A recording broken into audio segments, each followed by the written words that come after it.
Praise Lord. വിലാപങ്ങളുടെ പുസ്തകം 3-ാം അധ്യായം 22-ാം തിരുവചനം പറയുന്നു, ഓരോ പ്രഭാതത്തിലും കർത്താവിൻ്റെ സ്നേഹം പുതിയതാണ്.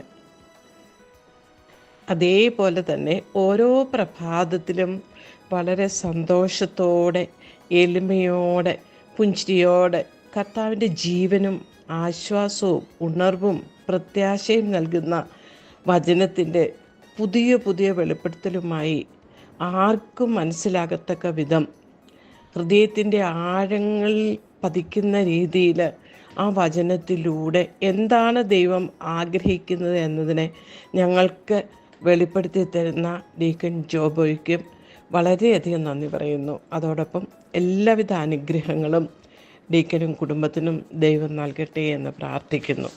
Price Lord. സ്നേഹമുള്ള സഹോദരങ്ങളെ, പ്രഭാതവന്ദനം. ഇന്നത്തെ സുവിശേഷത്തിൽ ഈശോ പറയുകയാണ്, നിങ്ങളെ ഞാൻ അയക്കുന്നത് ചെന്നായ്ക്കളുടെ ഇടയിലേക്കാണ്.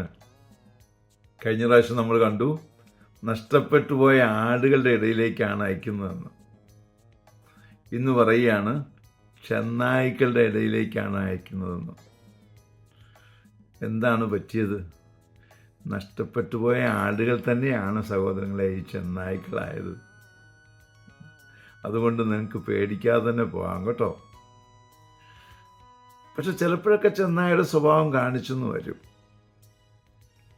എങ്കിലും ധൈര്യമായിട്ടിരിക്കണം. നീ അല്ല സംസാരിക്കുന്നത്, നിന്റെ പിതാവിൻ്റെ ആത്മാവാണ് നിന്നിലൂടെ സംസാരിക്കുന്നതെന്നുള്ളൊരു തിരിച്ചറിവ് എപ്പോഴും ഉണ്ടായി പിതാവുമായി നന്നായിട്ട് ബന്ധം പുലർത്തിക്കൊണ്ടിരിക്കണം. അങ്ങനെയാകുമ്പോൾ ഈ ചെന്നായ്ക്കളെയൊക്കെ നമുക്ക് ആടാക്കി മാറ്റാന്നേ. ചിലപ്പോഴൊക്കെ ചില പ്രശ്നങ്ങളൊക്കെ ഉണ്ടായെന്ന് വരും. അപ്പോഴെന്ത് ചെയ്യണം? ഈശോയെ നന്ദി എന്ന് പറയണം. ലേശം ബുദ്ധിമുട്ടാണ്, എങ്കിലും ഈശോയാണല്ലോ എന്നെ ഈ ജോലിക്ക് അയച്ചിരിക്കുന്നത് എന്നൊരു തിരിച്ചറിവിൽ നമ്മൾ പോയാൽ മതി. നമ്മൾ ചിലപ്പോഴൊക്കെ ചില ജോലികൾ ബുദ്ധിമുട്ടുണ്ടാകാൻ കാരണം എന്താണെന്നറിയാവോ? ആ വ്യക്തിയോട് സ്നേഹമില്ലാത്തത് കൊണ്ടാണ്. ആ വ്യക്തിയോട് സ്നേഹമില്ലാത്തതുകൊണ്ട് നമുക്ക് ആ ജോലിക്ക് എന്തെങ്കിലും ഒരു പാവപ്പഴ വന്നെങ്കിൽ എന്ത് പറയും? അത് ഞാൻ എന്നെ അയച്ചു, അവൾ എന്നെ അയച്ചു, അതുകൊണ്ടാണ് പറ്റിയത്. പക്ഷെ സ്നേഹമുള്ള ആളായിരുന്നെങ്കിലോ ആ ബുദ്ധിമുട്ടൊക്കെ സന്തോഷത്തോടെ സ്വീകരിക്കും. അങ്ങനെയല്ലേ? അതുകൊണ്ട് ഈശോയിലോട് സ്നേഹം കൂടുക. സ്നേഹം കൂട്ടി കൂട്ടി നമ്മുടെ മിനിസ്ട്രിക്ക് വേണ്ടി, ഈശോയുടെ മിനിസ്ട്രിക്ക് വേണ്ടി നമ്മെ വിട്ടുകൊടുക്കുക. ചിലപ്പോൾ ഒക്കെ എല്ലാം ഒന്നും ജയിച്ചെന്ന് വരികയില്ല, അല്ലേ? പക്ഷേ നീ ഈശോയുടെ മുമ്പിൽ എപ്പോഴും സന്തോഷത്തോടെ ആയിരിക്കാൻ പറ്റും.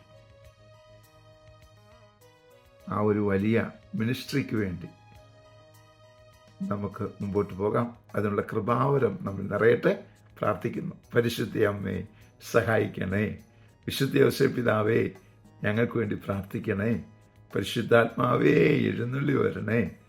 പരിശുദ്ധ പരമ ദിവ്യകാരുണ്യത്തിന് എന്നേരവും ആരാധനയും സ്തുതിയും പുകഴ്ചയും ഉണ്ടായിരിക്കട്ടെ.